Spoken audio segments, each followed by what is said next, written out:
बंसीपुर नाम का छोटा सा गांव हर साल ठंड का सामना करता था, लेकिन इस बार की ठंड कुछ अलग ही रंग दिखा रही थी। जैसे आसमान ने सर्दी को अपने पूरे कहर के साथ धरती पर उतार दिया हो।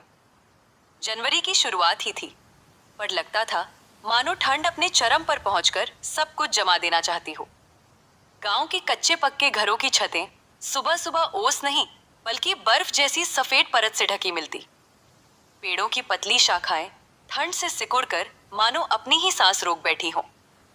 सूरज भी बादलों की मोटी चादरों के पीछे ऐसे छिपा था जैसे उसे भी इस सर्द माहौल से बचना हो। सरजू और उसके परिवार की।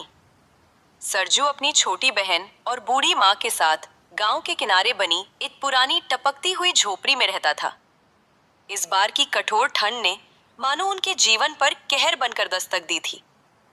टूटी झोपड़ी की दीवारों से हवा की तेज सिसकियां भीतर घुसती और रातें तो मानो बर्फ से तराशी हुई लगती। भैया आज मत जाओ ना, आज तो ठंड जैसे काट रही है। तुम्हारे हाथ देखो कैसे कांप रहे हैं। प्रिया, ठंड मुझे ही नहीं पूरे गांव को लग रही है। लेकिन सेठ हो क्या, उसे तो बस दुकान खोलनी चाहिए। तुमने सेठ को बताया नहीं कि इतनी ठंड में काम कैसे करोगे? उसे तुम्हारी तकलीफें दिखाई भी नहीं देती क्या? मेरी प्यारी बहन, मैंने उससे बोला था, पर वह कहता है ग्राहक आएंगे तो चाय चाहिए ही। गरीबों की तकलीफ कौन देखता है प्रिया? हम लोगों के लिए ठंड कोई बहाना नहीं है। सेठ तो यह भी कहता है कि चाय की दुकान पर आग हमेशा जलती है, इसलिए काम करने वालों को ठंड नहीं लगनी चाहिए। आह, उसे क्या पता, आग चूल्हे पर जलती है, दिल में नहीं। तू बस ध्यान रखना, माँ को ठंड ना लगे। मैं जल्दी वापस आ जाऊंगा बेटा। भैया जल्दी वापस आ जाना, माँ पूरा दिन तुम्हारा इंतजार करती है। सरजू वंसीपुर गांव की एक छोटी सी चाय की दुकान में चाय बनाने का काम करता था। मेहनत बहुत होती, लेकिन मजदूरी इतनी कम कि बस किसी तरह परिवार का पेट भर पाता था। उसी थोड़ी सी कमाई पर उसकी बूढ़ी माँ और छोटी बहन का गुजारा चलता चलता था। वंसीपुर में हर साल सर्दी आती थी, पर इस बार की ठंड जैसे अपने पूरे जोर पर उतर आई थी। आम दिनों में गांव के लोग हंसते बोलते सर्दियां काट लेते थे, लेकिन इस साल की कड़ाके की ठंड ने सबको परेशान कर रखा था। हवा में बर्फीली सिहरन घुली रहती और आसमान पर काले बादल इस तरह मंडराते जैसे सूरज को कैद कर लिया हो।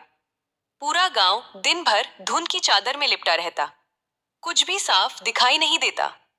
चौपाल, जहां कभी लोग इकट्ठा होकर हंसी जाक किया करते थे, अब बिल्कुल सूना पड़ा था। रास्ते वीरान, गलियां खाली और लोग अपने अपने घरों की दीवारों के पीछे जैसे ठंड से बचने को छिप गए हों। वंसीपुर पर ठंड का साया पूरी तरह से फैल चुका था। भैया घर में अब बिल्कुल भी अनाज नहीं बचा है। जो थोड़ा सा आटा था उससे मैं माँ के लिए बस 2 ही रोटियां बना पाई हूँ। सोच रही हूँ एक रोटी माँ को खिला दूंगी और एक आप खा लेना। मेरे लिए रहने दो, मैं पानी पीकर रह लूंगी।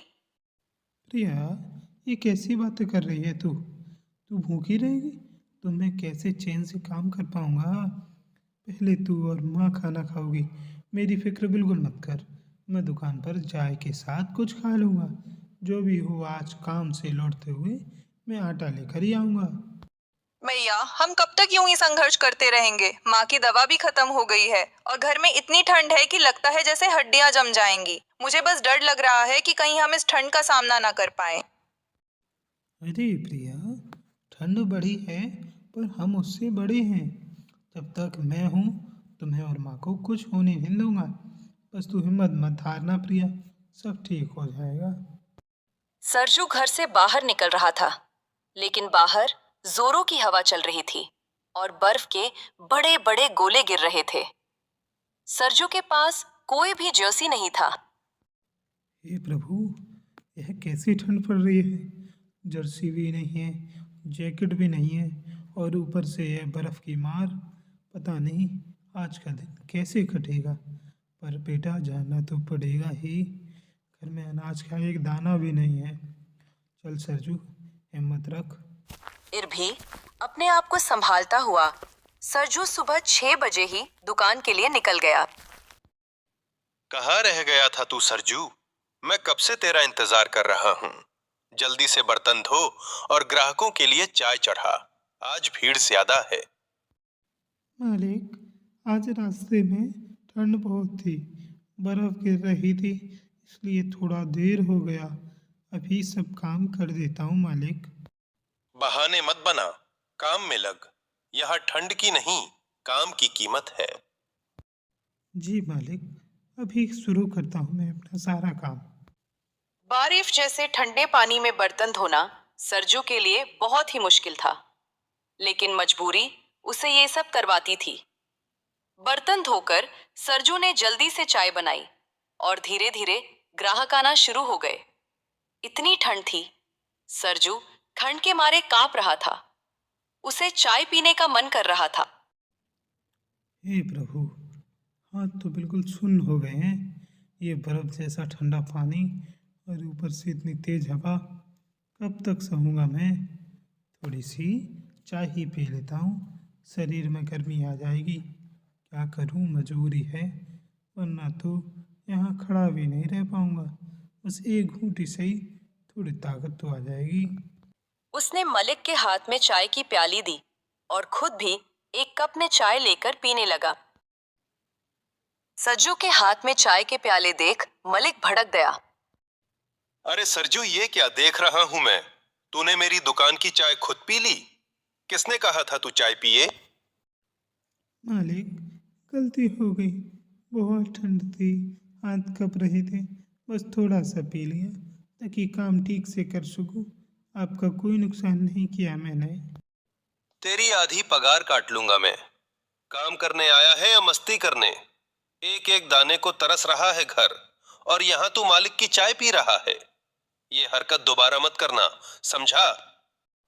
मालिक, आधी पगार मत काटिए मालिक, घर में वैसे ही कुछ नहीं है, माँ और प्रिया भूखी है। आगे से ऐसी गलती नहीं होगी मालिक, बस इस बार माफ़ कर दीजिए। शाम को खड़ूसमल सेठ उसे आधी वेतन देता है। ले, यही तेरी आधी पगार है, और यही बहुत है तेरे जैसे नौकर के लिए। एक कप चाय की चोरी कर ली तूने। सेठ जी, मेरी बात तो सुन लीजिए, मैंने चोरी नहीं की, बस बहुत ठंड लग रही थी, इसलिए एक घूंट चाय पी ली थी। मैं क्यों दूं पूरी पगार? मेरा नुकसान करेगा और मैं चुप बैठूं? आज से तू यहाँ काम पर मत आना। मुझे ऐसे आदमी नहीं चाहिए जो दुकान का सामान खुद ही खा पी जाए। जा, निकल जा यहाँ से। उसे नहीं पता था कि एक कप चाय पीना उसे इतना भारी पड़ जाएगा। आधी वेतन देकर सेठ सरजू को काम से निकाल देता है। उन थोड़े से पैसों में से कुछ पैसे बचाकर सरजू बाकी पैसों का राशन ले आता है। घर आकर जब उसने राशन अपनी माँ के पास रखा, तो इतना कम राशन देखकर उसकी माँ ने पूछा, बेटा इतना कम राशन क्यों लाया? माँ, माफ़ कर देना, मैं पूरी वेतन भी नहीं ला पाया। सेठ ने आधी पगार ही थमा दी और काम से भी निकाल दिया। जितने पैसे बचे थे, उन्हीं से जितना बन पड़ा उतना राशन ले आया हूँ। मैं जानता हूँ यह कम है, पर मैं फिर काम ढूंढ लूँगा माँ। कोई बात नहीं, जितना है उसे ही बात कर खाएंगे, तू परेशान मत हो। देख, गरीबी पहली बार नहीं आई हमारे घर में। हम तो सालों से ऐसी ही ठंड में चूल्हे के पास बैठे बैठे दिन काटते आए हैं। बेटा, तू ही तो है जो इस घर को चला रहा है। तू बाहर ठंड में काम करता है, सुबह से शाम तक सर्द हवाओं से लड़ता है। इसीलिए जो पैसे तूने बचाए हैं ना, उन्हें अपने ऊपर खर्च कर गरम कपड़े ले ले। तो चिंता मत कर मेरी भोली माँ, मैं ठीक हूँ। मुझे गर्म कपड़े बाद में भी मिल जाएंगे, पहले घर चल। माँ, तू और प्रिया भूखी ना रहो, बस यही सोच कर पैसे बचाए हैं। हमें कुछ नहीं चाहिए, हम तो यहाँ चूहे के पास भी बैठकर आग सेक लेंगे, मगर तुझे ठंड में बिना कपड़ों के नहीं देख सकती मैं। अपने लिए कुछ ले ले बेटा, मेरी बात मान जा। बाकी पैसों से सरजू अपने लिए स्वेटर खरीद लेता है। प्रिया जब भी खाना बनाती तो सरजू की माँ वही चूल्हे के पास बैठी रहती ताकि थोड़ी गर्माहट मिल सके। मम्मी, मैं जरा बाहर जा रहा हूँ, सोच रहा हूँ कि कहीं ना कहीं कोई काम मिल जाए। अब सेठ के यहाँ तो मुझे दोबारा जगह मिलने से रही। घर पर जो थोड़े बहुत पैसे बचे हैं उनसे कितने दिन गुजारा चलेगा। मैं कोशिश करूँगा कि आज ही कोई काम ढूंढ लूँ। जा बेटा जा, काम ढूंढना जरूरी है, पर ये बात याद रखना, हम गरीब सही मगर हिम्मत वाले हैं। 2 वक्त की रोटी भले कम हो जाए, पर साहस नहीं टूटने देना। ठंड बहुत है, इसीलिए धीरे धीरे चलना। अपने नए स्वेटर को अच्छे से पहनकर ही बाहर जाना, और चिंता मत कर, मैं चूल्हे की गर्माहट में ठीक हूँ। आप ज़्यादा देर तक चूल्हे के पास मत बैठना, तो वो आपको तकलीफ देता है। घर की फिक्र छोड़कर बस अपने काम का ध्यान रखना। भगवान तेरी मेहनत जरूर रंग लाएगा बेटा। सरजू बाहर चला जाता है।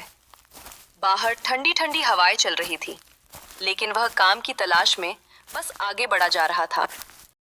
सेठ जी, बस थोड़े दिन के लिए ये काम दे दीजिए। जो भी मजदूरी देंगे मुझे मंजूर है।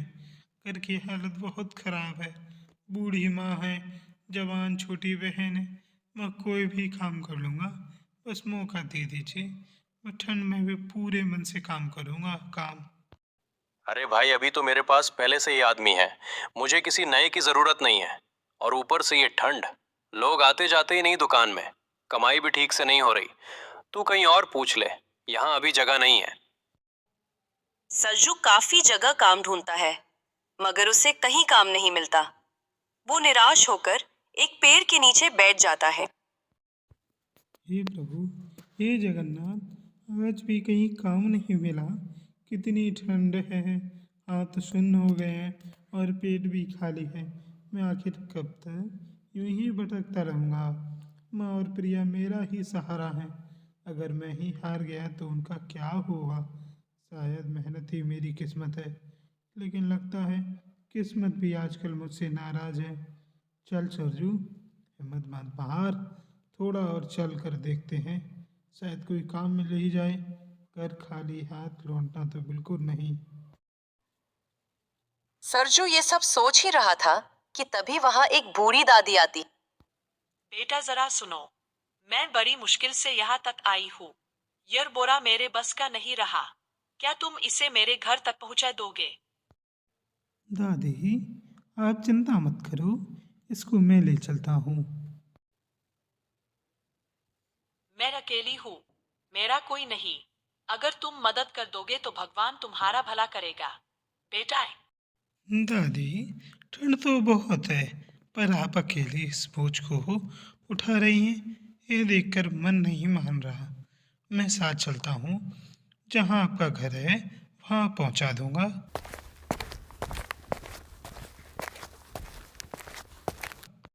बेटा लकड़ियां यही रख दे, भगवान तुम्हारा भला करे। तूने मेरी बहुत मदद कर दी। सुन, मेरे पास एक गाय है। इस बुढ़ापे में अब मैं उसकी ठीक से देखभाल नहीं कर पाती। रोज रोज उसके लिए चारा लाना और उसे संभालना मेरे बस की बात नहीं रही। दादी, आप कैसी बातें कर रही हैं? मैं आपकी गाय कैसे ले सकता हूँ?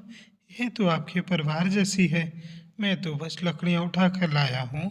इसमें इतना बड़ा तोहफा देने की क्या ज़रूरत है? बेटा तुम इसे अपने साथ ले जाओ, मना मत करो। मैं जोर टाल रही हूँ, यह तुम्हारे काम आएगी और मैं जानती हूँ तुम अच्छे दिल के हो। इसे अपने घर ले जाओ बेटा, मुझे सुकून मिलेगा कि मेरी गाय अच्छे हाथों में है। लेकिन अगर आप सच में से संभाल नहीं पा रही और आपको लगता है कि मैं इसका ध्यान नहीं रख पाऊँगा, तो ठीक है दादी, जैसा आप कहें मैं इसे ले जाऊँगा, पर सिर्फ इसलिए कि आप कह रही हैं और आपका मन भारी ना रहे।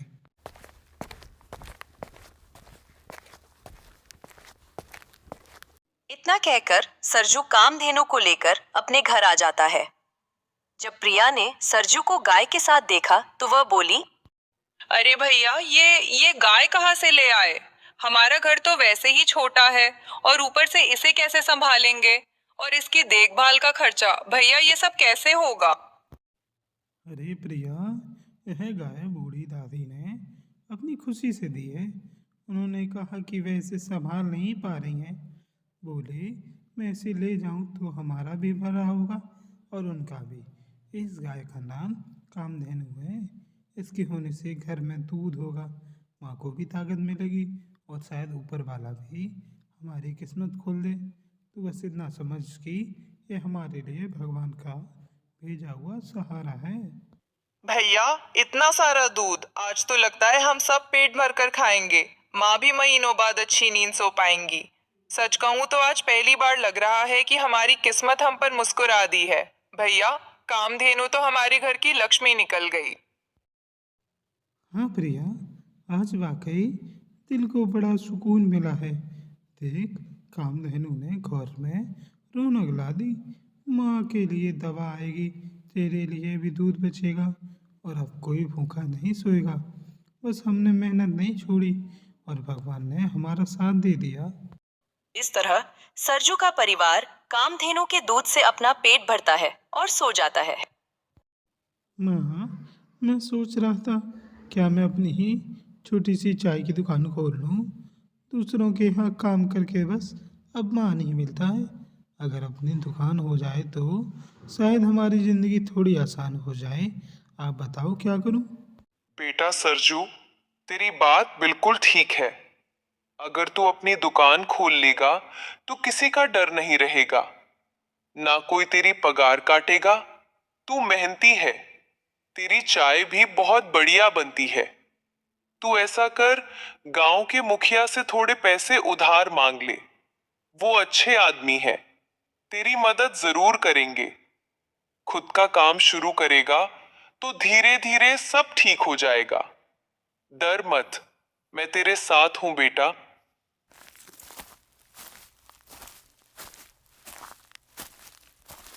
अरे सरजू बेटा, इस ठंड में यहाँ कैसे आ गया? बोलो क्या बात है? नमस्ते मुखिया जी, मैं मदद मांगने आया हूँ।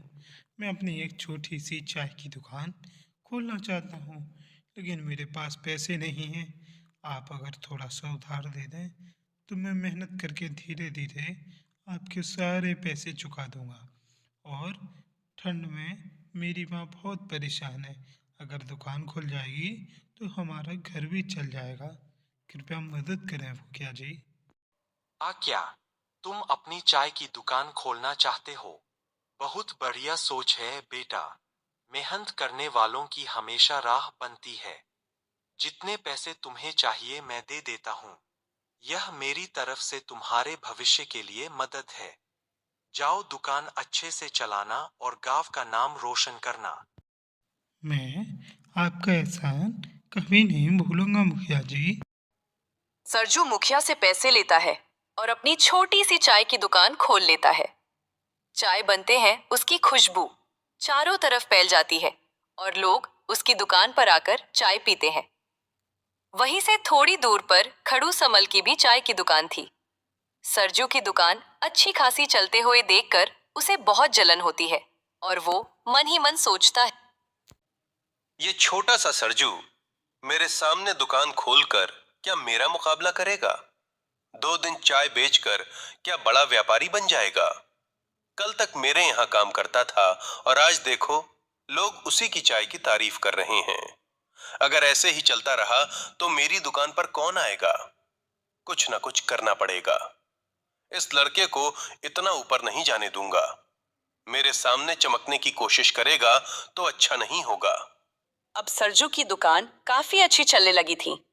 सरजू की चाय इतनी स्वादिष्ट होती थी कि खड़ूसमल के ग्राहक भी सरजू की दुकान पर आकर चाय पीते थे। इससे खड़ूसमल की कमाई कम हो गई थी। तो अब ये सरजू मेरी दुकान के सामने अपनी दुकान चमका रहा है। कल तक आधी पगार लेकर दर दर भटक रहा था और आज मेरे ग्राहक भी छीन रहा है। ये लोग भी ना जरा सी नई चाय क्या मिल गई, मेरी दुकान का मुंह ही भूल गए। देख लेना, ज्यादा दिन नहीं टिकेगा। ये एक दिन की चमक दमक सबकी दुकान दिखा देती है। असली चाय तो मेरी है और असली दुकान भी मेरी ही चलेगी। ये सरजू क्या चीज है? मुझे चैलेंज कर रहा है लगता है, लेकिन मैं भी खड़ू समल हूं। जितनी जल्दी ऊपर गया है उतनी जल्दी नीचे भी आएगा। खड़ूसमल कुछ गुंडों को जानता। सुनो, एक काम है तुम लोगों के लिए। उस सरजू ने नई दुकान खोल ली है और मेरे सारे ग्राहक उधर जा रहे हैं। इससे पहले कि मेरी दुकान बंद हो जाए, तुम जाकर उसकी दुकान ही बंद करवा दो। पैसे अभी भेजता हूं। काम साफ सुथरा होना चाहिए, समझे? सरजू को इतना डरा देना कि दोबारा दुकान खोलने की हिम्मत ही ना बचे। अरे ओ सुन, यही है ना। तू सरजू देख, हमें नाम मत पूछना और यह भी मत पूछना किसने भेजा है। बस सीधी बात, आज से तेरी यह दुकान बंद रहेगी। भाई साहब, मैंने आपका क्या बिगाड़ा है? यह दुकान ही तो मेरे घर का सहारा है। माँ बहन भूखे मर जाएंगी अगर इसे बंद कर दूं। ज्यादा होशियारी दिखाएगा ना तो तेरी हंडियां तोड़कर यहीं बर्फ में गाड़ देंगे।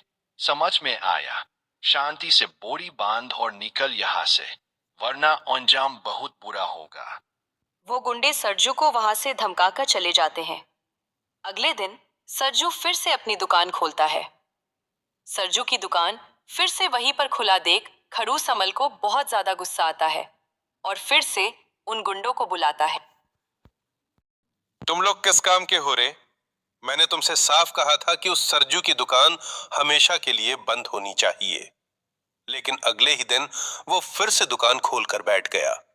ये क्या मजाक है? जाओ, इस बार ढंग से काम करो। उसकी दुकान तोड़ दो, उसे डराकर भगा दो, समझे? इस बार कोई डील मत देना, वरना तुम सबको मैं छोड़ने वाला नहीं हूं। ठीक है सेठ जी, अब की बार गलती नहीं होगी। आप टेंशन मत लो, हम उसका हिसाब पूरा कर देंगे। वह कल जैसे वापस नहीं उठेगा, दुकान खोलने की हिम्मत भी नहीं करेगा। आप बस देखना, इस बार काम पूरा होगा और ढंग से होगा। वो गुंडे एक बार फिर से सरजू के पास आते हैं। ओ सरजू, फिर से दुकान खोल ली तूने। लगता है कल की बात तेरे दिमाग में चढ़ी ही नहीं। हमने तो कहा था कि यह दुकान मत खोल। फिजूल में हीरो मत बन, वरना इस बार सीधा उठाकर फेंक देंगे। समझ आया कि दोबारा समझाए? सरजू उस वक्त चाय बना रहा था। जब चाय की खुशबू गुंडों के नाक तक पहुंचती है तो उन्हें भी चाय पीने की इच्छा होती है। अरे ओ सरजू, रुको जरा, यह कैसी खुशबू आ रही है? लगता है चाय काफी बढ़िया बना रही है। हम लोग काम से आए हैं, पहले एक एक कप चाय तो पिलवा दे। काम बाद में देख लेंगे, लेकिन बता दूं, चाय वैसी होनी चाहिए जैसी खुशबू आ रही है। यह क्या कमाल की चाय बनाता है तू! अरे वाह, ऐसी चाय तो हमने कहीं नहीं पी। बिल्कुल लाजवाब। सुन, तू अपना काम ऐसे ही करता रह। अब से तुझे कोई परेशान नहीं करेगा। जो भी तेरे रास्ते में आया हम संभाल लेंगे। तू बस इसी तरह चाय बनाता रह, समझा?